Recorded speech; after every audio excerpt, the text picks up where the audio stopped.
তোমার জন্য কেউ থামবে না, সূর্যও না, চন্দ্রও না, আলো বাতাস রোদ বৃষ্টি কেউ না, একটা মানুষও না, একটা মানুষও না। এ দুনিয়া বড় স্বার্থপর, বড় স্বার্থপর। এজন্য বাপ আপনাদেরকেও বলি, যুবক তোমাদেরকেও বলি, তুমি নষ্ট হয়ে গেলে শেষ পর্যন্ত মনে রাখো তোমার জন্য কেউ থামবে না। আপনাদেরকে বলি বাবা, স্ত্রী সন্তানের জন্য যদি আপনি হারাম উপার্জন করে জীবনটা শেষ করছেন, কোনোদিন পাবেনও নাই। সুদের টাকা, কিস্তির টাকা, হারামের টাকা, ওজনে কম দেওয়া, ধোকাবাজি, প্রতারণা করা উপার্জন করা দরকার ছিল না। আমনের কলজার মধ্যে শয়তানে বসায় দিছে যে বউ বাচ্চার লাগে এগুলা করতেছ, করো না রে বাপ, খোদার কসম এরা মনে রাখবে না,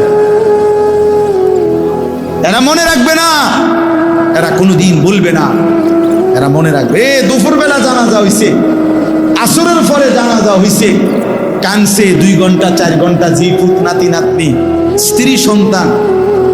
ওই দিনকেই এশার নামাজের পরে দেখা যাবে এরা সবাই পাশের বাড়ির থেকে ভাত তরকারি রান্না আনছে, এরা খানা খাইতেছে, এরা গোশত খায়, মাছ খায়, ডাল খায়, সবই খাইতেছে।